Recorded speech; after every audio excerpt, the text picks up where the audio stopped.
ಎಲ್ಲರಿಗೂ ನಮಸ್ಕಾರ. ಶಾಂಭವಿ ವ್ಲಾಗ್ಸ್ಗೆ ಸ್ವಾಗತ. ನಾನಿವತ್ತು ರಾತ್ರಿ ಊಟಕ್ಕೋಸ್ಕರ ಸೊಪ್ಪು ಹಾಗೆ ಮಿಕ್ಸ್ ವೆಜಿಟೇಬಲ್ಸ್ಗಳನ್ನ ಬಳಸ್ಕೊಂಡು ಅಕ್ಕಿ ರೊಟ್ಟಿ ಮಾಡ್ತಾಯಿದ್ದೀನಿ. ಕೆಲವೊಬ್ರು ಇದನ್ನ ಅಕ್ಕಿ ತಾಲಿಪಟ್ಟು ಅಂತಾರೆ. ತರಕಾರಿ ಮತ್ತು ಅಕ್ಕಿ ಹಿಟ್ಟಿಂದ ನಾವು ಯಾವ ರೀತಿ ರೊಟ್ಟಿ ಮಾಡೋಕ್ಕೆ ರೆಡಿ ಮಾಡ್ತಾಯಿದ್ದೀನಿ ಅಂತ ನೋಡ್ಕೊಂಬರೋಣ. ನಾನಿಲ್ಲಿ ಫಸ್ಟು ಸಣ್ಣಗೆ ಸೊಪ್ಪಿಗೆ ಸೊಪ್ಪನ್ನ ಹಚ್ಚಿಟ್ಕೊಂಡಿದ್ದೀನಿ. ಮೊದಲನೇ ಬಾರಿಗೆ ನಮ್ಮ ಚಾನಲ್ ನೋಡ್ತಾ ಇದ್ದರೆ ಈಗಲೇ ಸಬ್ಸ್ಕ್ರೈಬ್ ಮಾಡ್ಕೊಳ್ಳಿ. ನೆಕ್ಸ್ಟ್ ನಾನು ಇದಕ್ಕೆ ತರಕಾರಿಗಳನ್ನೆಲ್ಲ 1 ಅವರ್ ಮುಂಚೆನೇ ತುರಿದು ರೆಡಿ ಮಾಡಿಟ್ಟಿದ್ದೆ. ಈಗ ಸೋರೆಕಾಯಿ ಸ್ವಲ್ಪ ಕಪ್ಪಾಗ್ಬಿಟ್ಟಿದೆ. ಸ್ವಲ್ಪ ತುರಿದಿಟ್ಟಿರೋಂತಹ ಸೋರೆಕಾಯಿನ ಸೇರಿಸ್ಕೊಳ್ತಾ ಇದ್ದೀನಿ. ಹಾಗೆ ಸಣ್ಣಗೆ ತುರಿದಿಟ್ಟಿರೋಂತಹ ಎಲೆಕೋಸು ಹಾಕ್ಕೊಂಡು, ಹಾಗೆ ಕ್ಯಾರೆಟ್ನೂ ಅಷ್ಟೇ ಸಣ್ಣಗೆ ತುರಿದಿಟ್ಕೊಂಡಿದ್ದೀನಿ, ಅದನ್ನು ಹಾಕ್ಕೊಳ್ತಿದ್ದೀನಿ. ಸಣ್ಣಗೆ ಹಚ್ಚಿಟ್ಟಿರೋಂತಹ ಈರುಳ್ಳಿ ಮತ್ತು ಸ್ವಲ್ಪ ಕೊತ್ತಂಬರಿ ಸೊಪ್ಪು, ಇದಿಷ್ಟನ್ನು ತರಕಾರಿ ತೊಗೊಂಡಿದ್ದೀನಿ ನಾನಿಲ್ಲಿ.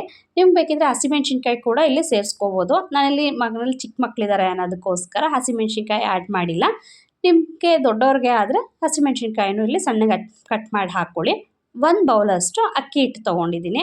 ಅಕ್ಕಿ ಹಿಟ್ಟು ನಾನು ಫಸ್ಟ್ ಒಂದು ಸರಿ ತರಕಾರಿನೆಲ್ಲ ನೀಟಾಗಿ ಮಿಕ್ಸ್ ಮಾಡಿಕೊಂಡು ನೋಡಿಕೊಂಡು, ತರಕಾರಿ ಕೆಲವೊಂದು ಸತಿ ಕಮ್ಮಿ ಆಗಿಬಿಟ್ರೆ ಚೆನ್ನಾಗಿರಲ್ಲ, ಹಸಿಟ್ಟು ಹೆಚ್ಚಿಗೆ ಹಾಕ್ಬಿಟ್ರೆ ಅಂತ ಸ್ವಲ್ಪ ಕಮ್ಮಿ ಹಾಕಿ ಮತ್ತು ಇನ್ನೊಂದು ಸ್ವಲ್ಪ ಹಸಿಟ್ಟು ಸೇರಿಸ್ಕೊಂಡು ಹಾಕ್ಕೊಳ್ತಾ ಇದ್ದೀನಿ. ನೀವು ಅಷ್ಟೇ ಯಾವಾಗಲೂ ಅದೇ ರೀತಿ ಮಾಡ್ಕೊಳ್ಳಿ.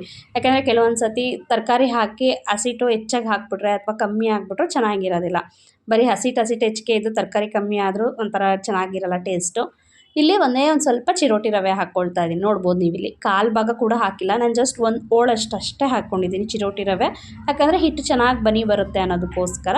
ಈಗ ರವೆ ಮೇಲ್ಗಡೆಯಿಂದ ಸ್ವಲ್ಪ ನೀರನ್ನ ಹಾಕ್ಕೊಳ್ತಾ ಇದ್ದೀನಿ. ಯಾಕೆಂದರೆ ರವೆ ಸ್ವಲ್ಪ ನೆಂದು ಸಾಫ್ಟ್ ಆಗಲಿ ಅಂತ ಅಂದ್ಬಿಟ್ಟು ಫಸ್ಟೇ ಒಂದು ಸ್ವಲ್ಪ ರವೆ ಮೇಲೆ ಚೂರು ನೀರು ಹಾಕಿದ್ದೀನಿ, ಹೆಚ್ಚಿಗೆ ಹಾಕಿಲ್ಲ. ಈಗ ರುಚಿಗೆ ತಕ್ಕಷ್ಟು ಉಪ್ಪು ಹಾಕ್ಕೊಂಡು 1 ಟೇಬಲ್ ಸ್ಪೂನಷ್ಟು ಕರಿ ಎಳ್ಳನ್ನ ಹಾಕ್ಕೊಳ್ತಾ ಇದ್ದೀನಿ. ನಿಮಗೆ ಯಾವುದಾದ್ರೂ ಪರವಾಗಿಲ್ಲ, ನಿಮ್ಗೆ ಬೇಡ ಅಂತ ಅನ್ನೋರು ಸ್ಕಿಪ್ ಕೂಡ ಮಾಡ್ಬೋದು. ಬಟ್ ಆದರೆ ಆದಷ್ಟು ನೀವು ಎಳ್ಳು, ನಾನಿಲ್ಲಿ ಕಪ್ಪೆಳ್ಳು ಹೆಂಗೆ ತೊಗೊಂಡಿದ್ದೀನಿ ಅಂದರೆ ಕಪ್ಪೆಳ್ಳಲ್ಲಿ ತುಂಬಾ ಐರನ್ ಆ್ಯಂಡ್ ಕ್ಯಾಲ್ಶಿಯಮ್ ರಿಚ್ ಆಗಿರುತ್ತೆ. ಅದಕ್ಕೋಸ್ಕರ ನೀವು ಆದಷ್ಟು ಬಿಳಿ ಎಳ್ಳಾಗಿರ್ಬೋದು, ಕರಿ ಎಳ್ಳಾಗಿರ್ಬೋದು, ಎಲ್ಲೆಲ್ಲಿ ಅಡುಗೆಗೆ ಕೆಲವೊಂದು ಕಡೆ ಎಳ್ಳು ಸೇರಿಸಬಹುದು ಅನಿಸುತ್ತೋ ಅಲ್ಲಿ ಅದನ್ನ ಮಿಸ್ ಮಾಡದೆ ಹಾಕಿ. ಏಕೆಂದರೆ ಅದರಿಂದ ಟೇಸ್ಟ್ ಕೂಡ ಚೆನ್ನಾಗಿರುತ್ತೆ, ಜೊತೆಗೆ ಟೇಸ್ಟ್ಗಿನ್ನ ನಿಮಗೆ ಆರೋಗ್ಯಕ್ಕೆ ತುಂಬಾ ಒಳ್ಳೆಯದು. ನಾನಿಲ್ಲಿ ನೀರನ್ನ ಸ್ವಲ್ಪ ನೋಡಿಕೊಂಡು ಎಷ್ಟು ಬೇಕಷ್ಟು ಮಿಕ್ಸ್ ಮಾಡ್ಕೊಳ್ತಾ ಹೋಗ್ತೀನಿ. ಚೆನ್ನಾಗಿ ಹಿಟ್ಟನ್ನ ಈ ರೀತಿ ಚೆನ್ನಾಗಿ ಹಿಸುಕಿ ನಾದಿಸ್ಕೋಬೇಕು. ಆಗ ರೊಟ್ಟಿ ತಟ್ಟಬೇಕಾದ್ರೆ ತುಂಬ ಚೆನ್ನಾಗಿ ನಾವು ಎಷ್ಟು ತೆಳ್ಳಗೆ ತಟ್ಟಿದ್ರು ಯಾವುದೇ ಕಾರಣಕ್ಕೂ ಕಿತ್ತೋಗೋದಿಲ್ಲ. ನೀವು ಇಲ್ಲಿ ನೋಡ್ಬೋದು, ನಾನು ಸ್ವಲ್ಪನೇ ಮತ್ತೆ ನೀರು ಆ್ಯಡ್ ಮಾಡಿಕೊಂಡು ನೀಟಾಗಿ ನಾದಿಸ್ಕೊಳ್ತಾ ಇದ್ದೀನಿ. ನೀವು ಇಲ್ಲಿ ಚಪಾತಿ ಹಿಟ್ಟಿನ ಥರನೇ ಇದನ್ನು ಅಷ್ಟೇ ಅಕ್ಕಿ ಹಿಟ್ಟನ್ನು ಸ್ವಲ್ಪ ಗಟ್ಟಿಗೆ ನೀಟಾಗಿ ಕಲಿಸ್ಕೊಳ್ಳಿ. ಹಿಟ್ಟು ಪೂರ್ತಿ ಕಲಸಾದ್ಮೇಲೆ ನಾನು ಒಂದು 10 ನಿಮಿಷ ಹಾಗೆ ಸ್ವಲ್ಪ ನೆನೆಯಕ್ಕೆ ಬಿಟ್ಟಿರ್ತೀನಿ.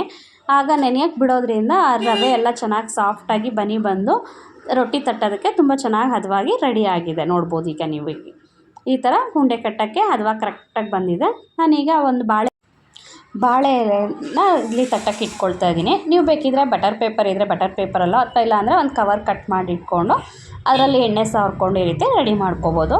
ಹಾಗೆ ಸೈಡಲ್ಲಿ ಹಂಚು ಕಾಯೋದಕ್ಕೆ ಇಟ್ಕೊಂಡಿದ್ದೀನಿ, ಹಂಚಿಗೆ ಎಣ್ಣೆ ಸಾವ್ರಿ. ಈಗ ಇಲ್ಲಿ ಈ ರೀತಿ ಉಂಡೆ ಕಟ್ಕೊಂಡು ನೀಟಾಗಿ ನಮಗೆ ಎಷ್ಟು ಅಗಲ ಬೇಕೋ ಅಷ್ಟು ಅಗಲ, ನಮ್ಗೆ ಮಂದ ಬೇಕಾ ತೆಳು ಬೇಕಾ ನಿಮಗೆ ನೋಡಿಕೊಂಡು ತಟ್ಕೊಂಡ್ರೆ ಆಯಿತು. ನೋಡ್ಬೋದು ಇಲ್ಲಿ ನಾನು ಎಷ್ಟು ಚೆನ್ನಾಗಿ ತಟ್ಟೋದಕ್ಕೆ ತೆಳ್ಳಗೆ ಬರ್ತಾಯಿದೆ ಅಂತ ಅಂದ್ಬಿಟ್ಟು. ನಾವು ಹಿಟ್ಟು ಯಾವ ರೀತಿ ಕಲಸಿರ್ತೀವೋ ಅದ್ರ ಮೇಲೆ ನಾವು ರೊಟ್ಟಿ ಹಿಟ್ಟು ತಟ್ಟೋದಕ್ಕೆ ಚೆನ್ನಾಗಿ ಬರುತ್ತೆ. ಇದೇ ಮೆಥಡಲ್ಲ ಬೇಕಿದ್ರೆ ನೀವು ರಾಗಿ ಹಿಟ್ಟು ಹಾಕು ಕೂಡ ಮಾಡ್ಬೋದು, ರಾಗಿ ತಾಲಿಪಟ್ಟು. ಹಾಗೆ ಜೋಳದ ಹಿಟ್ಟು ಯೂಸ್ ಮಾಡ್ಬೋದು ಅಥವಾ ಮಲ್ಟಿಗ್ರೇನ್ ಆಟ ಯೂಸ್ ಮಾಡಿ ಕೂಡ ಸೇಮ್ ಇದೇ ಮೆಥಡಲ್ಲೇ ಮಾಡಿದ್ರು ತುಂಬ ಟೇಸ್ಟಿಯಾಗಿರುತ್ತೆ, ಹೆಲ್ತಿಯಾಗಿರುತ್ತೆ. ಹಾಗೆ ವೆಯ್ಟ್ ಲಾಸ್ ಮಾಡೋರ್ಗೂ ಅಷ್ಟೇ ಹೆಚ್ಚಿಗೆ ಸೊಪ್ಪು ತರಕಾರಿ ತಿಂದಂಗೂ ಆಗುತ್ತೆ, ಜಾಸ್ತಿ ಎಣ್ಣೆ ಯೂಸ್ ಮಾಡಿರಲ್ಲ, ಆರೋಗ್ಯಕ್ಕೆ ತುಂಬಾ ಒಳ್ಳೆಯದು. ನೋಡಿದ್ರಲ್ವ, ಇಷ್ಟ ಆಗಿದ್ರೆ ಪ್ಲೀಸ್ ಲೈಕ್ ಮಾಡಿ. ಹಾಗೆ ಇನ್ನೊಬ್ರಿಗೂ ಉಪಯೋಗ ಆಗುತ್ತೆ ಅನ್ನೋದಾಗಿತ್ತು ಅಂದರೆ ನಿಮ್ಮ ಫ್ರೆಂಡ್ಸ್ ಆ್ಯಂಡ್ ಫ್ಯಾಮಿಲಿಗೆ ಕೂಡ ಶೇರ್ ಮಾಡಿ.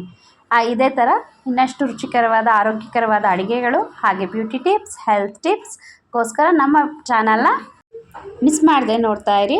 ಹಾಗೆ ಮತ್ತೊಂದು ವಿಡಿಯೋಟಿಗೆ ಮತ್ತೆ ಸಿಗೋಣ. ಧನ್ಯವಾದಗಳು.